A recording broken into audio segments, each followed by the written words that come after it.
Envergure, salut, c'est Pierre. Meilleurs vœux à tous. Nous sommes en 2025, nous avons passé le cap. On continue toujours nos qui est. On va s'intéresser à un joueur à la consonance serbe, mais qui ne l'est pas. Et pour ce faire, je suis avec Hugues, aka The Voice, avec un nouveau micro. La belle année! L'année jusqu'à fin juin va être très très longue, les amis. Très. Retour avec un petit peu de sérieux avec Chef Manu qui est là. Salut Manu. Bonjour à tous et meilleurs vœux aussi pour cette année 2025 qui est une draft pour nous en tout cas qui s'annonce assez passionnante. J'ai hâte d'y être déjà. Exactement. Santé, bonheur, réussite dans tous vos projets. Nous attaquons tout de suite. Direction les Cyclones. On va parler de qui, Manu? Donc ce bon cher Milan Momcilovic. Donc comme son nom l'indique, il est originaire du Wisconsin, de la belle ville de Pewaukee, dans le Wisconsin. Donc je sais pas trop où c'est par rapport à Lui non plus. Milwaukee. Donc c'est un joueur qui était assez coté déjà au lycée. Il était dans le top 50 des gros classements aux États-Unis des meilleurs lycéens. Donc intéressant, je ne savais pas du tout qu'il était assez coté à la sortie du lycée. Il a fait même des camps Team USA pour les équipes Team USA jeunes. Donc je ne savais absolument pas qu'il était aussi coté que ça. Et c'est un joueur du coup qui décide de commit à Iowa State en sortie de lycée. Donc c'est sa deuxième saison là cette année. Il est à quasiment 12 points de moyenne, 3 rebonds et moins d'une passe. Mais donc voilà, c'est un joueur qui est, ouais, on va entrer un peu en détail, qui est assez intéressant et qui a beaucoup, enfin au moins une chose qui peut faire la différence chez lui pour être sélectionné en juin prochain. Un joueur qui fait 2 m 300 kg, je crois. Hugues, il évolue à Iowa, qui a sorti State, l'ancienne équipe de Tyrese, si je dis pas de bêtises. Ouais, de THT, de Tyrese, de Fred Hoiberg. Comment ça joue là-bas? Ça joue bien. À toi, Manu. Je suis désolé, je suis en retard en plus et je fais chier tout le monde. Non, Iowa State, qui est coaché par Monsieur Otzelberger. Donc, je l'ai dit en un seul coup, je suis fier de moi. Qui joue dans la Big 12.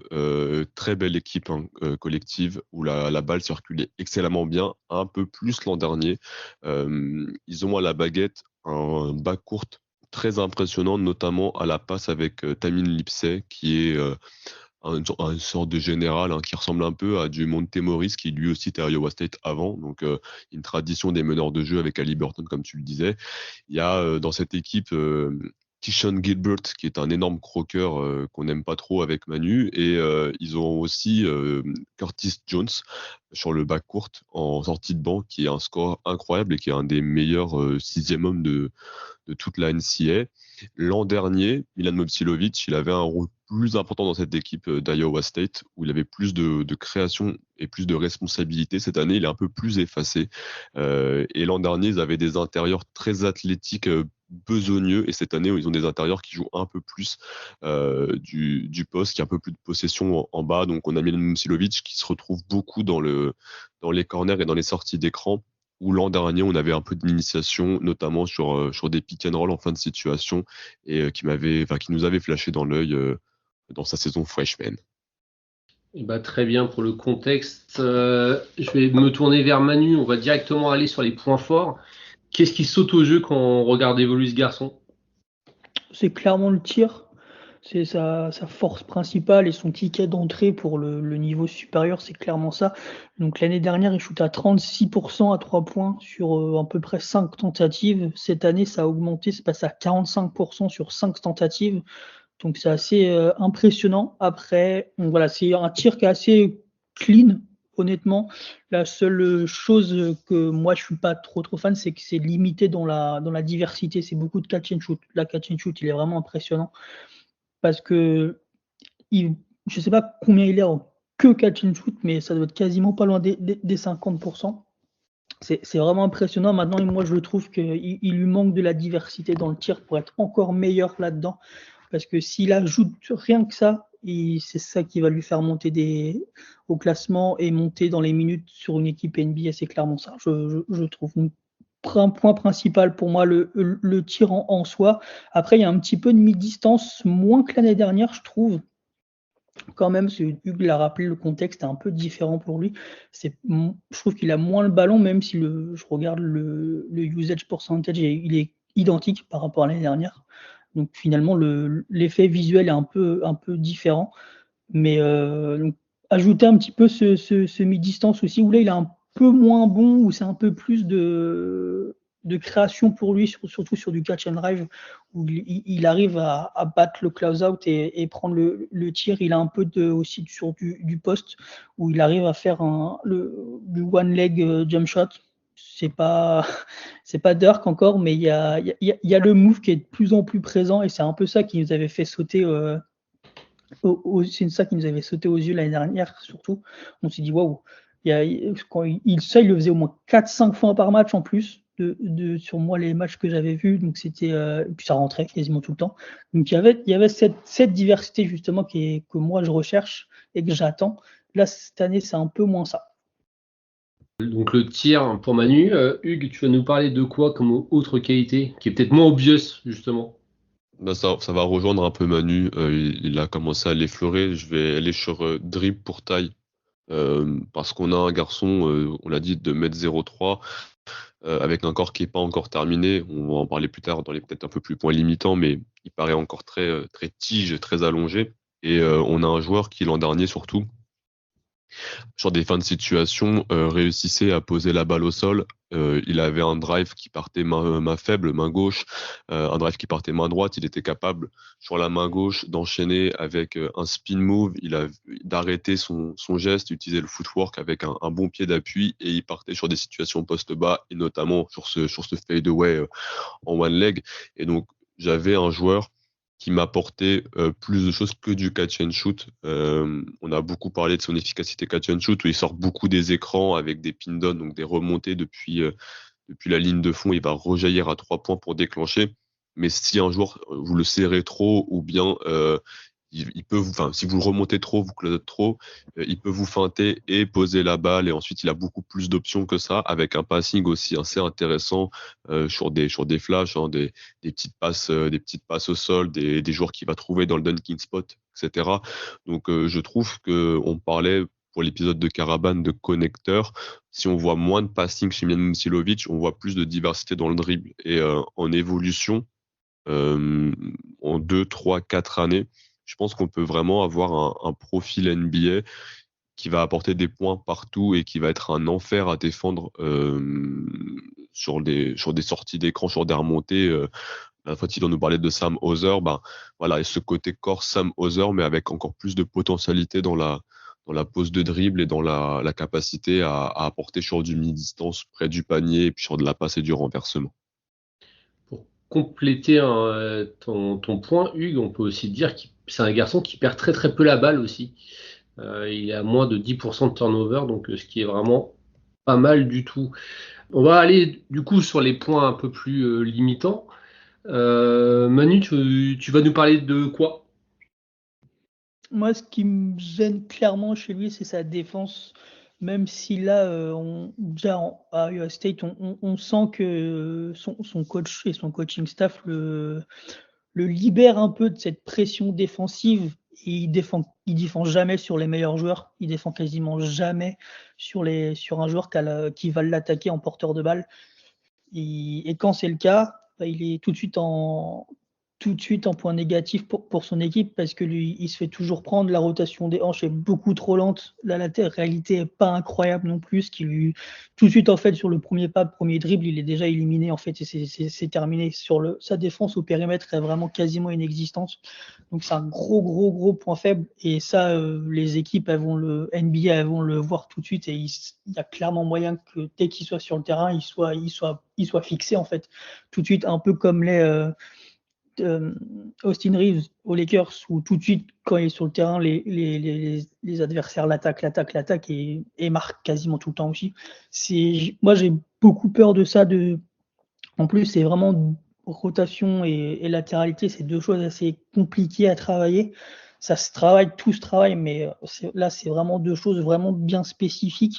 Donc, je trouve que ça va le limiter sur le terrain, d'autant plus que je ne sais pas trop sur qui il peut défendre, en fait, excepté si justement c'est ce moins bon joueur du 5 sur le terrain. Je le vois pas défendre. Si c'est un pivot, je le vois pas défendre sur un pivot sans qu'il se fasse détruire. Sauf même si de façon plus globale au poste, il est pas inintéressant. Une fois qu'il a arrêté le dribble adverse, il tient beaucoup les positions. Il est large, il est fort du haut du corps et il bouge très très peu quand on essaye de l'enfoncer au poste. Donc ça peut être un truc à gratter pour lui. Mais autrement, il est trop lent pour défendre sur les arrières et les ailiers. Et il n'a pas la vitesse suffisante pour aller être bon en close-out et gagner les duels sur les shooters extérieurs. J'ai vraiment du mal à le voir défendre sur des 4 qui s'éloignent notamment, parce que je trouve qu'il n'a pas le physique. Et pour les 5, c'est assez identique. Donc j'ai vraiment peur de ce point-là. Comme je dis, il y a des trucs, je trouve qu'il y a des choses à travailler, comme cette défense au poste qui peut être intéressante et le faire qu'il soit un peu moins limité. Mais autrement, globalement, dès qu'il est défend sur le périmètre, c'est un point noir, quoi. Hugues, je crois que c'est à peu près dans le même acabit, toi, ton défaut principal. Ouais, c'est le physique de façon globale. Manu l'a dit, le truc qu'on note en premier, c'est la lenteur des pieds. C'est vrai que latéralement, c'est compliqué pour apporter un peu d'eau dans le vin, pour tempérer. C'est un joueur qui est intéressant sur du second rideau, sur du bloc second rideau. Alors les pourcentages de blocs sont pas forcément ultra imposants, mais il est bon dans le LED pour venir faire seconde lame. Et en NBA, effectivement, ça switch énormément. Maintenant, on a un joueur qui, je pense, pourra défendre sur les ailiers qui vont pas porter la balle, les ailiers qui poseront pas. Donc on va avoir des solutions. Duncan Robinson aujourd'hui est ciblé en NBA, mais tu as des astuces pour essayer de cacher un petit peu ça. Et il va apprendre Momcilovic, qui fait déjà plus en année 2, c'est donner une ligne de drive. En année 1, il défendait les joueurs en opposition face-face. Là, cette année, je vois un peu plus de position en 3/4. Je vois un peu plus de scouting de sa part en sachant qui je vais orienter où. Et donc, quand il y a un switch sur un arrière, bon, bah, en fait, je vais essayer d'accompagner sur une seule direction. Par contre, effectivement, comme Manu le dit, quand vous avez un joueur qui peut changer de direction, qui peut changer de vitesse et accélérer au milieu de son drive, ça devient plus compliqué pour lui. Et donc j'avais ce corps, j'avais cette verticalité aussi, parce que on a un joueur, j'en parlais offensivement, qui peut être très intéressant, mais qui pour moi n'allait pas non plus suffisamment au cercle, parce que ça manque de détente verticale pure, ça manque encore de vraie puissance, explosivité.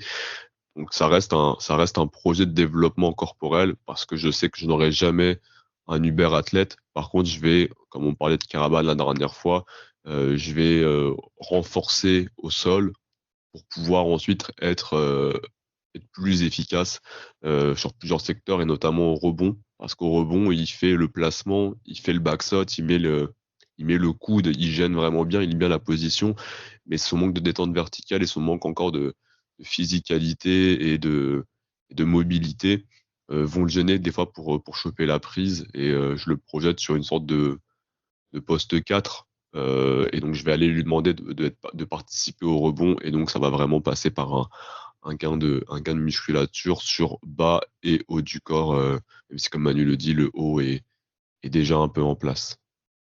Justement, là, sur ce que tu peux lui demander au niveau des rebonds, c'est pas non plus une machine à gober du rebond, ce garçon.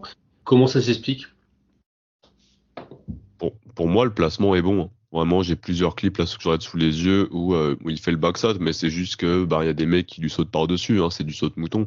Et il y a des joueurs qui vont vraiment réussir à se surélever, ou bien les petits vont le feinter, tu vois, et vont aller le grailler derrière. Et puis après, en consigne aussi, il est même parce que Iowa State joue très dans la relance, hein. Très très vite, on se projette vers l'avant. Et quand tu as un shooter comme Momcilovic, avec 2 non-shooters à 3 points, pour l'instant, que sont Tamim Lipsey et Keishon Gilbert, plus un pivot, tu veux très vite protéger tes gros shooters dans les corners. Et donc Momcilovic, en fait, très vite, on lui demande de partir devant. Donc soit il capte le rebond parce qu'il est en position, mais à partir du moment où il est déjà sur le périmètre, il doit très vite courir et shooter. Et ça, je pense que ça peut expliquer aussi le pourcentage de rebonds défensifs assez bas depuis 2 ans. Pour synthétiser un petit peu déjà tout ce qu'on a dit, donc un tir évidemment de grande qualité, 45% à 3 points cette année. Manu on en a un petit peu parlé, mais en plus avec un point of release qui est assez haut, donc un tir qui est vraiment projetable au niveau supérieur. On a parlé aussi de sa qualité qu'il avait à être intelligent dans ce qu'il faisait. Après, les limites, c'est le physique et la défense, comme vous l'avez très bien dit, messieurs. Hugues, je te relance. Ouais, juste parce que sur le tir, il y a un truc qu'on n'a pas dit et je pense que c'est intéressant. Sur la vitesse de tir aussi, il est capable il a 2 mécaniques de tir, une plus courante comme on avait parlé Manu, et puis il est capable aussi sur les situations de catch and shoot corner quand il voit que la défense arrive vite de faire le no hip là, que Nicolas Batum a très comment dire, j'ai plus le mot mais Démocratisé. banalisé. Ouais, merci, Oui. démocratisé et Ce qui est vraiment très dur à faire, ce que tu décris là. Essayez Ouais, moi, chez vous si vous voulez, c'est très compliqué. Il faut avoir déjà au une lancer ligne franc, je suis à abdominale. 10%. Et voilà, c'est juste ce catch and shoot là, il sait l'adapter et donc ça va être aussi une arme pour lui. Et quand il va voir le défenseur arriver, il va déclencher très rapidement et ça va surprendre. Donc voilà, c'était juste une parenthèse sur le tir. Désolé. Mais très bien. Avant de passer sur la projection, on va passer au shade off. À qui vous fait penser notre ami Milan? Compliqué parce que c'est pas un. Enfin, globalement, il sait faire qu'une chose, Ouais. du tir. Donc c'est pas simple de le projeter, enfin de trouver des joueurs qui lui correspondent de trop, je trouve. C'est même Hugues en parlait, hein, Duncan Robinson. Duncan Robinson a un jeu off-ball qui est vraiment impressionnant.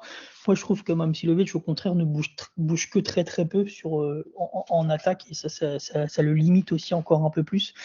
Donc j'ai pas forcément de nom en tête. Peut-être c'est un peu plus vieux, mais un joueur qui bougeait pas trop comme ça, mais qui était très porté le tir extérieur, c'est peut-être un Kyle Korver, mais Ouais. qui était vraiment que sur du tir. Alors que je pense que Momcilovic, à terme, pourra faire un peu plus de choses. Il y a ce tir-là, Hugues disait, il y a la passe, il y a le rebond. Moi, j'aime beaucoup ce qu'on n'a pas trop parlé, mais sa capacité à battre le close-out. Quand lui, il a la balle sur le catch and drive, il est vraiment très fort là-dessus. Et je pense qu'il y a des choses comme ça qui peut ajouter pour qu'il soit un plus qu'un shooter, en fait. Hugues, du coup, J'ai toi, un nom, ouais. J'ai un nom. Je vais être flatteur pour lui, mais ma projection idéale, c'est un Nikola Mirotic. Alors, on est dans le classique, hein, j'ai pris un truc en hitch qui est blanc et qui shoot avec de la grande taille. Mais Nikola Mirotic, alors je l'ai surtout vu à l'époque Chicago Bulls hein, en tant que bon homer, mais on avait un garçon qui n'était pas le plus athlétique, mais qui était devenu excellent dans le pick and pop et qui avait aussi cette capacité à jouer du poste et qui avait du fade et qui avait du handle. Donc je sais que c'est un monstre au Barça, si je ne dis pas de bêtises, c'est toujours au Barça. Mais Nikola Mirotic, je pense que c'est une projection plus qu'idéale pour un Momcilovic. Et même si le joueur régale en Europe, il a 5-6 saisons NBA de très belle qualité, notamment il a une saison avec les Pelicans où il est exceptionnel à côté d'Anthony Davis quand Marcus Cousins se blesse. Donc voilà, allez regarder des highlights de Nikola Mirotic. NBA et Europe et espérer avec moi que Momcilovic puisse choisir, prendre le même chemin. du coup, on va passer à la projection. Dans quel range déjà vous le voyez? Et après, comment vous l'imaginez au terme de son contrat rookie? Si contrat rookie il y a, bien évidemment. Moi, pour l'instant, je l'ai second tour parce que je trouve que c'est encore un peu trop limité et faut vraiment aimer le potentiel en fait. Enfin, savoir très bien l'utiliser aussi. Et j'ai beaucoup de mal et la défense, moi, ça me perturbe un petit peu. Donc, je pense que son range là, globalement, c'est du second tour. Hugues, tu pars sur ça aussi? Bon, moi après je l'aime depuis l'an dernier, donc c'est vrai qu'il a une saison décevante et Et forcément, c'est un peu relou. Là, on est le 6 janvier quand vous nous écoutez, donc les matchs de conférence ont bien commencé et ça va être ultra intéressant à checker. Je peux être en fin de premier tour pour la taille, le tir, le drive et potentiel. Mais dans une équipe, enfin, si c'est du premier tour, je veux une équipe qui est pas trop compétitive tout de suite. On en parlait encore une fois dans un épisode précédent, mais je veux une équipe qui a plusieurs premiers tours et Momcilovic, il se glisse là et il se développe physiquement. Je suis un peu déçu en réalité de son développement corporel plus que de son rôle où bah là c'est pas de bol pour lui, hein, il y a plus de ball handler, mais de son rôle, enfin de ce développement corporel par rapport à l'an dernier, j'aurais préféré plus de puissance de masse et mieux utiliser ce corps.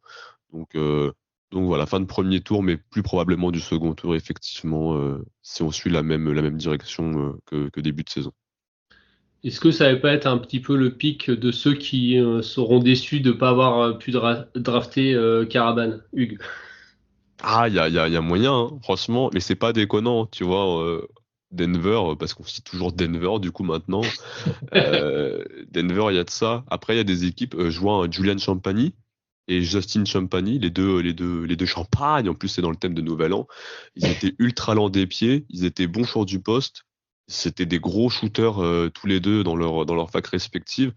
Et pour le coup, Julian, à San Antonio, il s'est fait une niche. Donc j'aimerais bien ce genre de scénario-là, avec une équipe qui a le temps et qui le met sur le terrain au bout de 2 ans et le joueur se révèle dans un scénario un peu plus d'amour, quoi.